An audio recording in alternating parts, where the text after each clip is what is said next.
Selamat pagi, Namikai, Entago, Waninggapka. Kembali lagi bersama saya, Elsio Titi Halawa, pada acara Podcast Papua Selatan. Di pagi hari yang indah dan berbahagia ini, kita kedatangan tamu yang luar biasa yang merupakan putra asli Papua Selatan, yaitu Bapak Nikolaus Kondomo, yang mana sudah tidak asing lagi bagi kita masyarakat yang ada di Kabupaten Merauke dan juga yang ada di wilayah Papua Selatan, yang merupakan Kepala Kejaksaan Tinggi, dan juga ini merupakan kebanggaan karena Bapak Nikolaus Kondomo merupakan putra asli Papua pertama yang menjadi Kepala Kejaksaan Tinggi di Indonesia. Dan di pagi hari ini kita mendapatkan kesempatan yang baik untuk bisa berbincang-bincang bersama Bapak Nikolaus Kondomo. Selamat pagi, Pak. Pagi Bu, pagi Indonesia. Ya, izin Pak. Kaki. Ya, apa kabar Pak? Baik. Iya, izin Bapak, mic-nya boleh didekatkan saja. Iya. Luar biasa ya, Bapak memang hari ini sangat bersemangat sekali ya untuk ada bersama-sama dengan teman-teman di Kabupaten Merauke dan juga untuk teman-teman yang ada di wilayah selatan yang menyaksikan live info kejadian Kota Merauke saat ini, Pak. Kami sangat berbahagia dan berterima kasih Bapak sudah mau hadir di tempat ini. Bapak, kalau boleh tahu kedatangan Bapak di Kabupaten Merauke saat ini dalam rangka apa ya, Pak ya? Oh iya, saya kebetulan orang asli sini di Papua Selatan ya. Karena pas hari libur, Natal dan Tahun Baru, karena ada saudara-saudara saya di sini di Merauke, bahkan di Muting. Saya memang besar di sana, lahir di sana. Lahir di sana. Sana di Muting orang tua memang dulu bertugas di sana sebagai polisi di sana, dan dari tugas sejak tahun, kalau nggak salah ya, antara 50-an sampai dengan 70, ya 70-an seperti itu. Ibu saya juga tinggal di sana, dan sampai sekarang masih ada rumah orang tua. Itu kakak saya yang jaga di sana. Kakak saya di Muting, sekretaris desa di situ. Maka kami selalu pulang ke sana karena memang kami ini, saya bersama keluarga, orang tua saya memang berasal dari Digul, suku Muyu kita. Dari Digul. Tapi orang tua saya sejak muda bertugas itu, saya bersama-sama dengan ibu sampai dengan pensiun, sampai bahkan meninggal, tapi kita di sini. Jadi orang di sana sudah secara adat sudah mengangkat saya, orang tua saya, sebagai orang Marin, kita lah. Ya, orang Marin di sana sudah angkat, dan mereka kasih dusun di situ untuk kita. Nah, dan sampai sekarang Marin, dan saya dimargakan marga Mause. Marga Mause, gitu. Bapak saya diangkat jadi marga Mause, kalau mama saya dari keluarga Diken. Jadi kita memang pulangnya ke sana, tinggal di sana saya. Jadi bukan hari ini aja, biasanya kalau libur pasti saya pulang. Lihat keluarga di sana, keluarga. Jadi seperti itulah, pulang itu untuk libur dan bersama dengan keluarga. Ya, Pak. Luar biasa ya, mutiara pilihan dari selatan Papua yang saat ini ada untuk menjadi motivasi juga buat kami anak-anak muda Papua lainnya. Izin Pak, kami penasaran dan ingin tahu untuk Bapak sendiri asalnya untuk sekolah dasarnya di mana, kemudian SMP-nya di mana, perjalanan pendidikannya Bapak sendiri. Perjalanan saya memang banyak tantangan ya. Artinya kalau saya cerita adik-adik sekarang ini mungkin, dibanding dulu, sekarang ini kan lebih enak seperti itu. Saya SD di Muting SD sampai dengan kelas 6. Kelas 6 SD, saya ke Digul Ketentiri. Waktu itu kakak perempuan menikah dengan seorang guru. Jadi saya ini biasanya ada harta, tapi Pak guru itu tidak dikasih harta saya, udah kamu pelihara Niko aja. Nah, biar nanti dia sekolah gimana, anggap saja anak sendiri gitu, seperti itu. Jadi perjalanan penggayung perahu tuh dari Muting itu tembus Kalibian di bawah Kindiki dulu namanya, Mandom sekarang, dulu Kindiki. Nah dulu Kindiki itu jalan kaki, kita itu jalan kaki. Ada beberapa orang sama Pak ipar saya guru itu satu malam di jalan tembus ke Digul di desa Subur Biantap. Nah di situ setelah itu penggayung perahu ikut sungai Digul, turun sampai di bawah, turun ada sungai cabang dari sungai Digul namanya sungai Kia, naik kita penggayung perahu lagi naik sampai ke desa Meto. Disitulah tempat sekolah saya, di situ kelas 6 SD di situ saya. Kalau dihitung-hitung berapa jam ini Pak dari rumah tempat tinggal sampai menuju ke sekolahnya nih Pak? Kalau dari sekolah dekat SD ya, dekat. Itu kan di kampung sih ya, di sekolah situ. Baru itu orang baru kenal pemerintah itu. Baru pemerintah, bahasa Indonesia saja belum paham benar mereka. Belum lancar ya, baru kenal pemerintah saya sekolah di sana.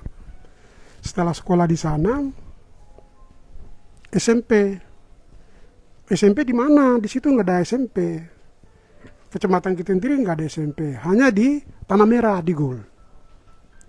Tanah Merah Digul mau ke sana gimana?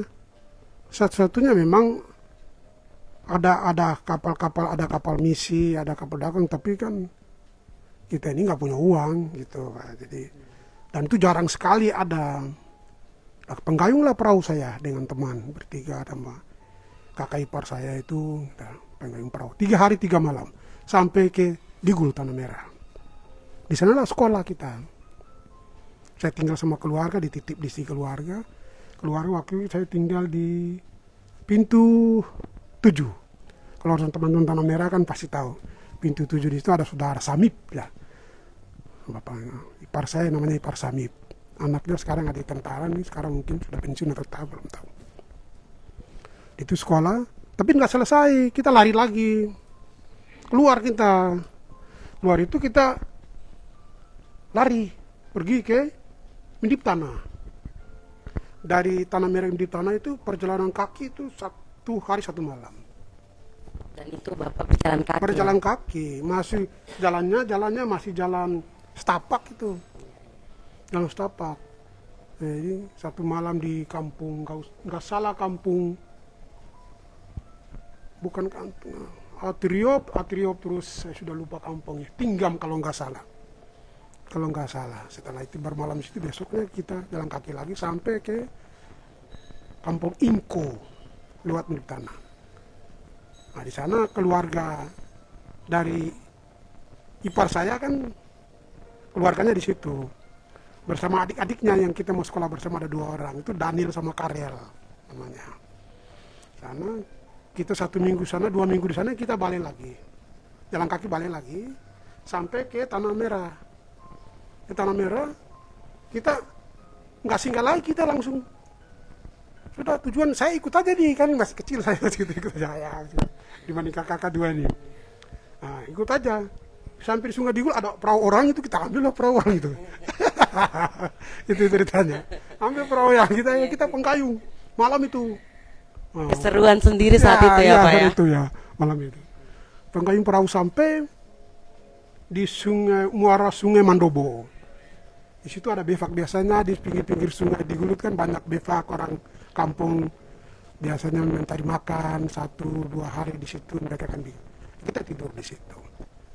Besok pagi naik perahu lagi sampai masuk ke Tentiri, bermalam di Tentiri, kita penggayung lagi perahu. Masuk sore sampai di Muara Kalikia, kembali ke penggayung lagi ke Meto. Ketemulah ipar saya dengan kakak saya perempuan di situ. Kakak saya bernama Yosefa Kondomo, masih hidup dia. Kemarin saya ke sana lihat di Asiki. Nah, situ. Setelah itu dipanggil lah kita ini. Kita 3 nih, ditanya-tanya, bertiga kita. Karel, kamu mau sekolah enggak? Saya mau pulang kampung. Daniel, saya juga pulang kampung. Niko, kamu Niko? Saya mau sekolah. Nggak tahu tuh jawaban tiba-tiba aja itu. Waktu masih kecil masa bisa berpikir begitu. Ya setelah itu sudah begitu aja hidup kan. Datanglah orang Makassar yang biasa dulu penggayung perahu sambil jualan mereka kan, ada yang antar zaman itu. Datang ke situ dari Ketentiri turun di Kampung Meto, cari anak-anak. Kami lagi bermain ini, main bola tuh, bola apa namanya, bola kelapa tuh, dibuat dari daun kelapa. Zaman itu. Zaman saya sudah tidak ada. Belum tahu tuh deh, belum itu zaman Iya, kita iya, itu. luar biasa. Bola daun kelapa itu bermain. Nah, si bapak ini nanya, bisa kak siapa yang mau bantu saya, mau dayung saya ke perahu ke Bade, kecamatan Bade di Bade. Oh, saya langsung angkat tangan. Spontan aja, saya. Ada teman lagi namanya Roni, saya masih ingat ya. Nah, Roni itu juga, tapi lebih senior, dia lebih besar. Saya juga sudah berdua lah kita. Dengan pakaian di badan aja saya jalan itu. Dengan pakaian di badan, nggak ada lagi. Menunjukkan dari kecil memang Bapak sudah punya sikap yang pemberani ya. Ya mungkin.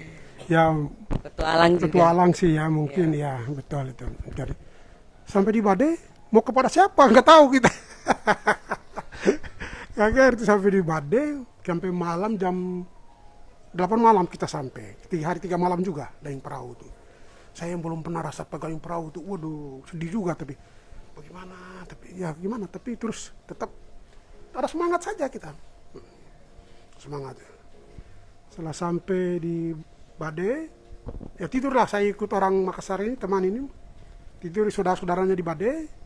Sedangkan teman saya, pergilah dia, ada orang-orangnya, dia dari suku Awiyu, jadi di pinggir Bade itu kan ada bivak-bivak banyak, pinggir Sungai Digul itu. Nah, bermalamlah dia di sana. Pagi-pagi saya jam 6 sudah dibangunkan, jam 5 pagi. Jam 5 pagi dibangunkan. Nah, kamu bangun. Aku di sini juga ikut orang, aku nggak enak. Wah, sudah saya bangun. Bangun ya saya jalan aja, nggak ada tujuan mau kemana. Ada tujuan, tapi tuh tiba-tiba teringat. Pernah orang tua saya cerita ada saudara di sana yang bertugas. Saudara saya, namanya Pak Charles Kamim. Di pertanian dia. Saya cari, tanya. Pertanian, kantor pertanian. Ada orang di sana, saya tanya. Oh ada. Ada rumahnya di sana. Saya ke sana. Oh kebetulan ada memang. Charles Kamim kawin sama anaknya bapak tua saya. Terus bapak tua juga ada di situ. Wah, sudah. Syukurlah sudah. Zaman itu belum ada HP ya Pak ya? Oh, belum lah. Tahun 70-an gimana belum HP. Iya. Nggak ada lah, masih hutan rimba. Iya. Masih hutan rimba. Ya. Dari situlah sudah sekolah. Sekolah tapi saya malah lebih banyak hidup di Pak Karel Buku Tubun. Karel Buku Tubun itu seorang bapak orang Kei yang istrinya adalah orang Awiyu situ. Orang Awiyu, orang Gimik ya kalau nggak salah, atau ya Bamgi. Saya tinggal 3 tahun di situ. Tinggal orang baik sekali. Keluarga baik semua. Jadi saya 3 tahun di situ tinggal. Ya tinggal ya kita, biasalah anak-anak hidup cari makan sendiri sudah. Penggayung perahu di Digul itu masang jaring lah, datang bawa ikan jual. Ayo jual ikan. Seperti itulah kita. Nah, kadang-kadang saya ikut main biliar itu. Jadi kasteleng itu yang juru tulis itulah. Iya. Nah, tulis. Ini dapat duit sedikit. Dari duit sedikit, hiduplah saya bisa sekolah. Nah, sekolah saya namanya SMP Perintis. Nah, saya ada waktu mau ke sana lihat sekolah saya. Kemarin rencana bulan Desember kemarin awalnya, tapi nggak sempat lihat sekolah saya di sana. Setelah itu kelas 3 barulah saya ke Merauke, ketemu orang tua saya. Orang tua saya kebetulan danseknya di Kimam. Orang tua saya ketemu sudah tidak tahu rupanya, saya sudah nggak ngerti. Dia sendiri nggak kenal saya. Nah, dia nggak kenal saya, sudah lama kan, dalam sekitar 7 tahunan mungkin, nggak kenal saya. Tapi akhirnya saya lihat pertemuan itu, saya lihat ini orang yang jalan ini gerak-gerik seperti bapak saya gitu. Akhirnya saya dengan saudara kita tegur beliau. Pura-pura saya gitu, beliau bangun lihat ke belakang. Waktu di Kelapa Lima persimpangan itu, ada gereja Fatima itu. Nah, di situ beliau kaget. Saya tanya, agak masuk ke dalam, saya tanya, Bapak tugas di mana? Oh, saya dan si Kimam. Baru tahu bapak saya. Baru tahu bapak saya itu. Terus saya tanya, saya beritahukan, saya namanya Nikolaus Kondomo. Bapak saya juga Kondomo gitu. Enggak, saya jelaskan. Bapak punya anak enggak yang ada di Bade? Oh, ada.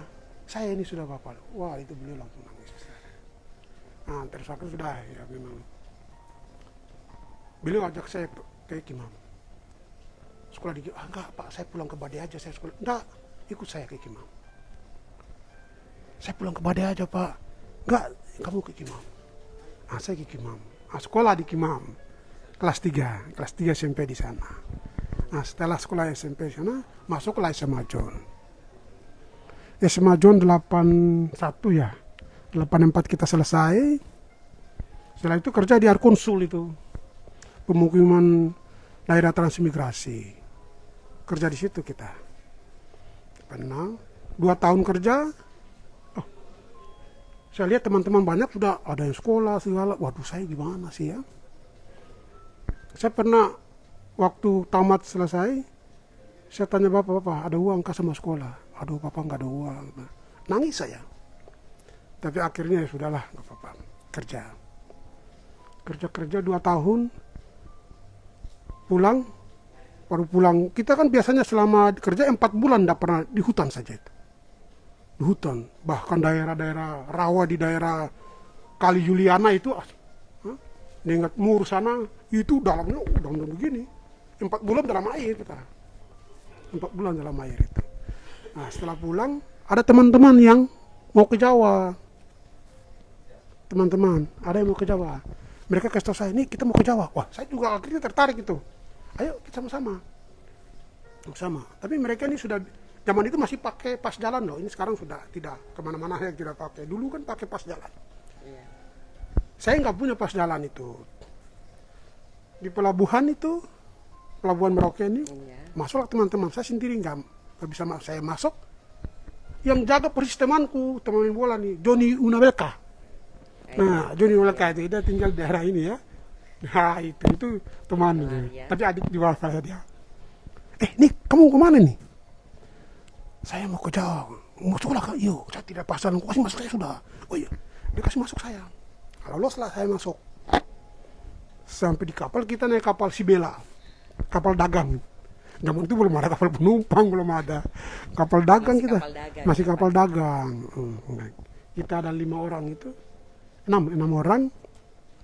Kita naik sudah di kapal. Sampai sebelum saya berangkat, bapak kasih tahu orang tua saya. B itu anak. B. Bapak nggak punya apa-apa. Tapi bapak titip, senjata nuklirmu itu adalah doa. Adalah doa itu sudah, senjata nuklir. Di sana jangan bikin menyakiti orang, jangan bikin susah orang. Semua orang sama, harus bergaul. Ya. Jangan menyakiti, orang punya hak tidak boleh ambil, tidak boleh ganggu. Engkau jalan, bapak berdoa dari belakang. Itulah saya pegang. Ora et labora ya Bapak ya. Lah, ya. Berdoa dan juga bekerja. Berdoa dan bekerja. Kalau dari yang Bapak sampaikan tadi untuk ke Jawa ya, ke kapal itu 6 orang. Nah, dari ke 6 orang ini siapa-siapa saja Bapak? Yang saya ingat itu ada Kasimiros, itu masih saudara saya, juga orang Kelapa Lima sama tetangga rumah. Ales Kayun, ini sudah meninggal dia. Ales Kayun, terus ada satu lagi Robi kalau nggak salah ya. Ini 3 orang saya lupa nama-namanya ya, lupa Dan nama-namanya. berarti saat itu yang pergi ini sama-sama anak Papua semua, Anak Bapak ya? Papua semua. Luar biasa ya. Anak Dimana Papua. kita tahu memang tahun-tahun itu belum ada akses komunikasi yang Ya, baik seperti sekarang ya. betul. Dan ini keluar dari tanah Papua sendiri, Bapak. ya. Apakah tidak ada rasa khawatir dari dalam diri Bapak sendiri saat untuk mau pergi ke Jawa ini, Bapak? Saya waktu itu nggak khawatir karena sudah semangat lah untuk sekolah. Memang dari kecilnya sudah jiwa petualang ya, dan juga petualang, berani tentunya. Ya, betul. Jadi nggak rasa takut, tidak. Sampai di atas kapal dicek tiket, kita nggak punya tiket ini. Kita yang orang nggak punya. Oh, dipanggil lah kepala keamanan itu, panggil masuk. Ini kenapa kamu nggak bayar kapal? Kamu naik kapal seperti nenek moyang punya kapal aja kamu. Lah, war, kita takut ini. Kamu mau ke mana? Kami mau kuliah, Bapak. Ah, kuliahnya bayar kapal saja nggak bisa, apalagi kuliah nih. Marah-marah gitu. Lama-lama saya buang kamu ke laut. Oh, takut gitu loh, kita takut. Tapi akhirnya sudah. Dan sudah, kamu keluar. Itu bantu-bantu tuh. Kita bantulah, bantu kerja situ di kapal itu, kapal Sibela itu. Sibela, bantu-bantu kerja. Tapi yang kepala koki waktu itu ada orang Papua yang kepala koki, orang Biak. Jadi setelah dia bagi makan itu orang lain semua, yang lain semua, yang ada satu loyang besar dikasih kami 6 orang. Ya kita duduk makan satu loyang itu sama-sama, makan bersama di situ. Jadi sudah tenang kita, nggak susah kita sudah. Makan sudah kayaknya pagi siang sore makan kita. Seperti itu. Nanti sampai di Surabaya mau kemana kita bingung kita.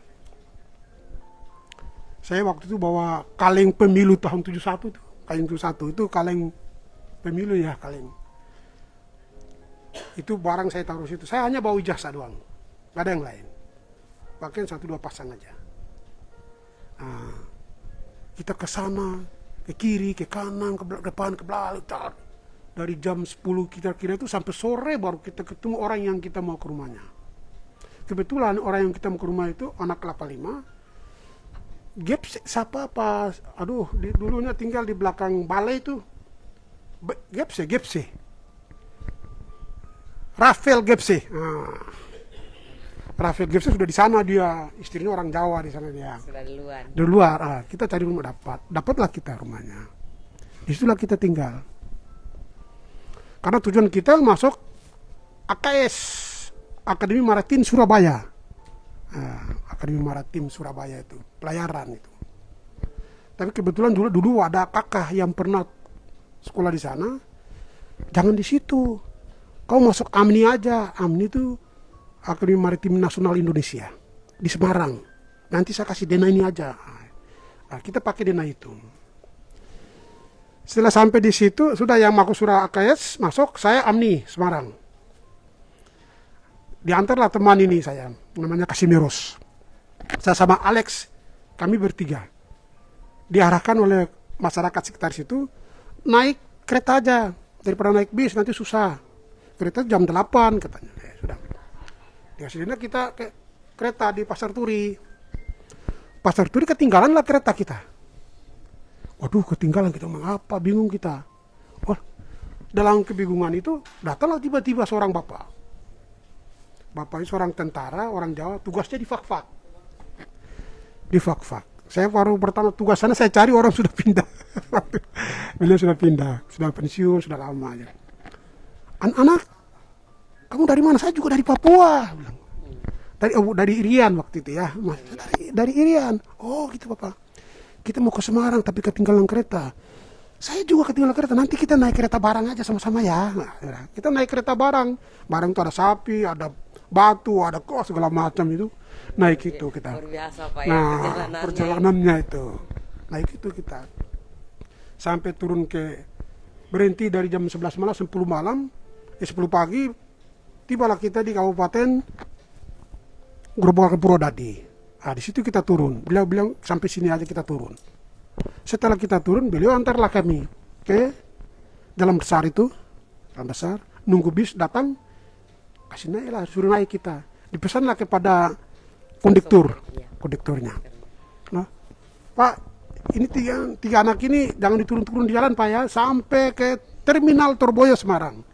Jadi ya kita naik, dalam perjalanan itu disinggah-singgah, tapi kita nggak turun, nggak turun. Sampai Terminal Torboyo baru kondektur kasih tahu, Pak turun di sini Pak. Oh iya kita turun. Setelah itu kita tanya sama petugas itu, Pasar Joharnya mana? Pasar Johar, oh kamu naik ini ya? Ah kita naik. Sampai Pasar Johar turun, tanya supir. Pak, asrama Irian mana Pak? Oh ya naik aja. Kita menaik asrama Irian.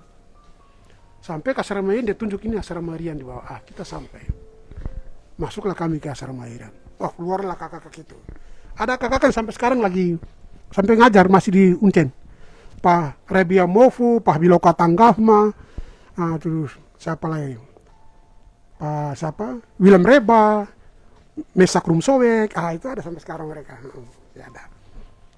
Ada kakak satu yang dari Merauke, Pak Tinus Omba. Dipanggil lah Tinus Omba. Pak Tinus, ini bang ada adik-adikmu dari Merauke datang. Datang lah, kenal. Kamu kesini untuk apa? Mau kuliah. Terus orang tua mampu nggak orang tua? Tanya gitu. Kita dia tanya, nanti orang tua kirim dari belakang. Wah kita dimarahin langsung. Kamu nih gimana? Kita sini sudah susah, kamu datang bikin susah kita lagi. Nah gitu. Mau sekolah harus, aduh ini kita berat ini, kita juga susah. Nah marah-marah lah, tapi akhirnya dikasih tempat juga. Ya itulah perjuangan. Baru sampai saya sekolah dengan teman ini satu nih, sama-sama yang satu pulang dia, yang namanya Kasimirus pulang, sedangkan Alex sama-sama Alex. Jadi mereka tanya mau ke AMNI, dilaranglah kita nggak boleh masuk AMNI. AMNI nggak jangan, itu statusnya terdaftar nggak boleh. Ini kakakmu saya sampai sekarang belum selesai katanya.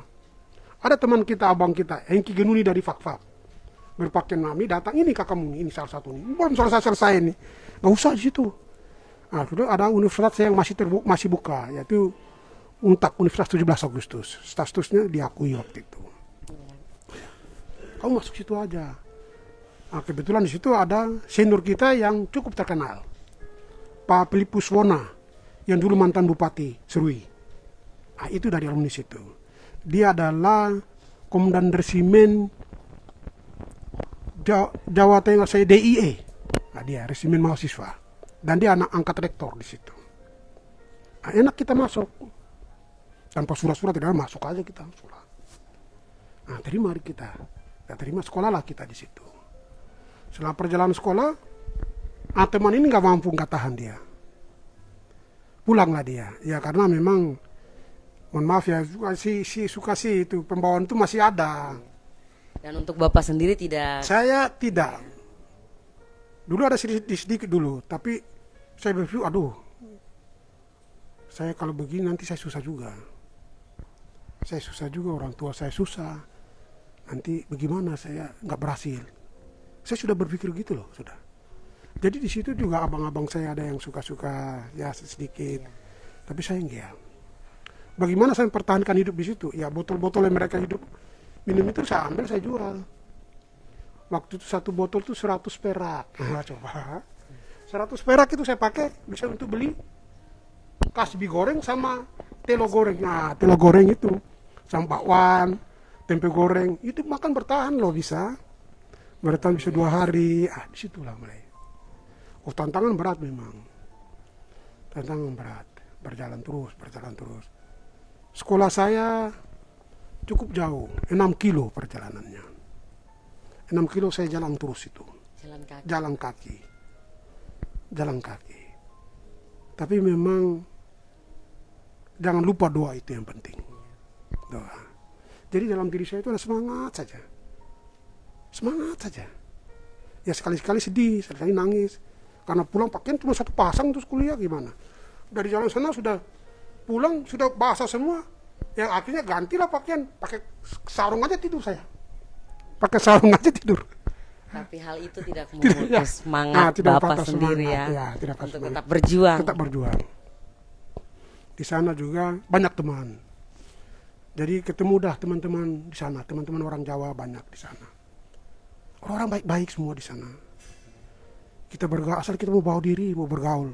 Baik, bergabung dengan mereka. Saya diajak pulang ke kampungnya, ke desanya, gimana. Jadi baik mereka. Tapi pada saat saya lapar, teman-teman datang, ayo nih makan yuk, ayo nih jalan-jalan yuk, itu pasti kan dibantu pasti. Seperti itu perjalanan hidup. Tantangan, tidak pernah, uang sekolah pun saya tidak pernah bayar. Uang kuliah saja itu mau membayar dari mana saya uangnya. Semester 5 baru ketahuan bahwa saya tidak bayar uang kuliahnya. Semester 5. Dari semester 1. Dari semester 1. Dari semester 1. Jadi ceritanya awalnya dulu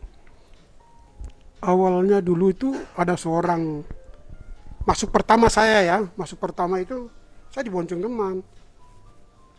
Bonceng teman kita turun masuk sekolah. Sekarang ada dosen guru agama, dosen agama ya, cerita pelajaran agama.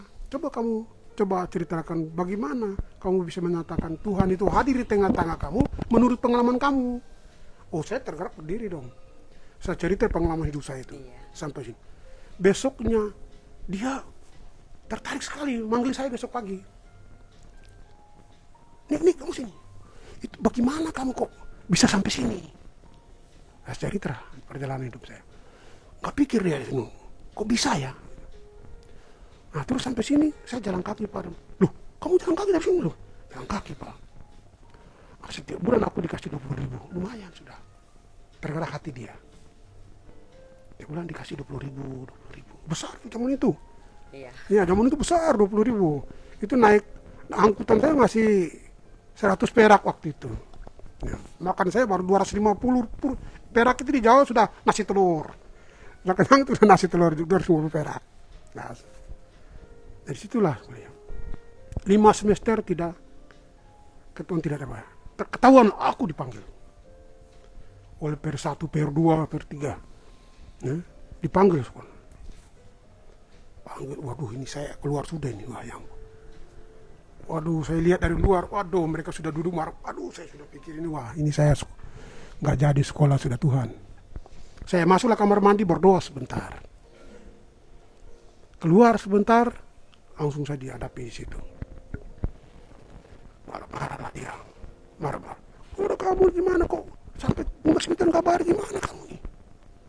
Kamu tujuannya kesini apa? Allah, marah-marah sudah. Saya diam aja. Akhirnya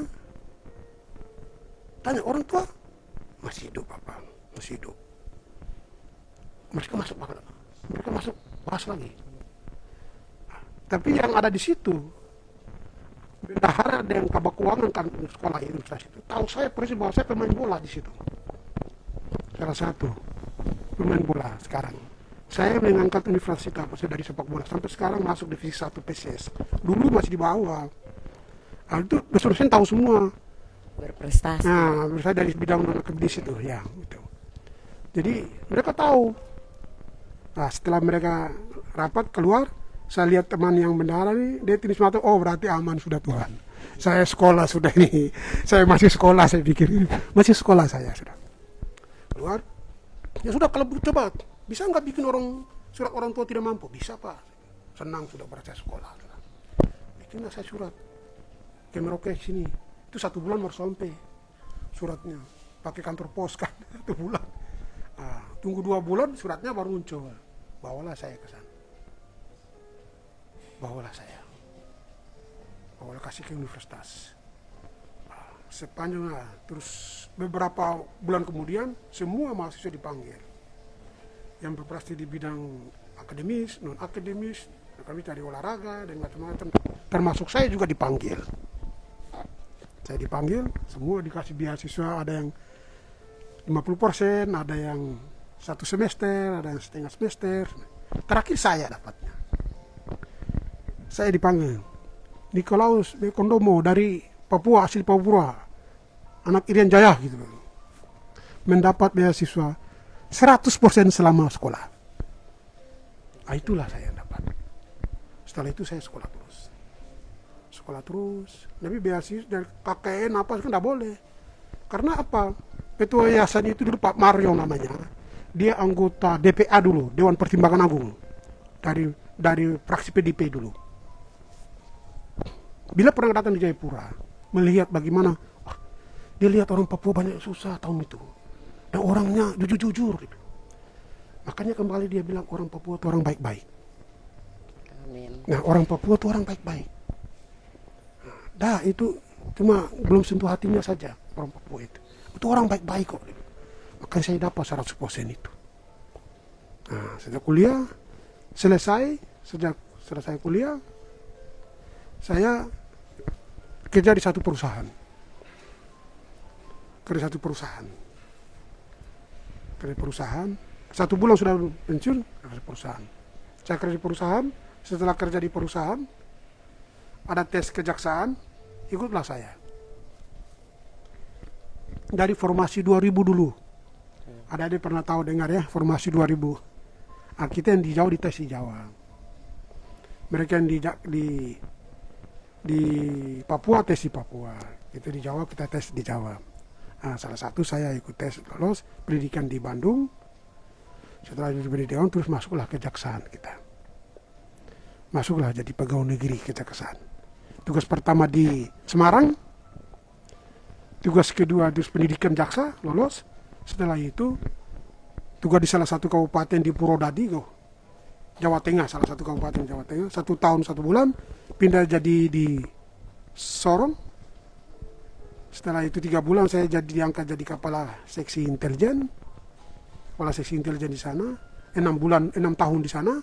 Pindah jadi Kasipisus Jayapura, kepala seksi tindak pidana khusus Kejaksaan Negeri Jayapura. 1 tahun 7 bulan jadi promosinya kepala Kejaksaan Negeri Fakfak.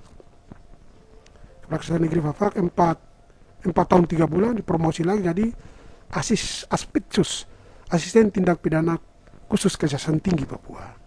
2 tahun kemudian saya dipromosi lagi jadi kepala Kejaksaan Negeri Sleman di Yogyakarta. 1 tahun 8 bulan promosi lagi jadi asisten pengawasan di Kejaksaan Tinggi Jawa Timur. Itu mengawasi jaksa nakal se-Jawa Timur itu. Ada 38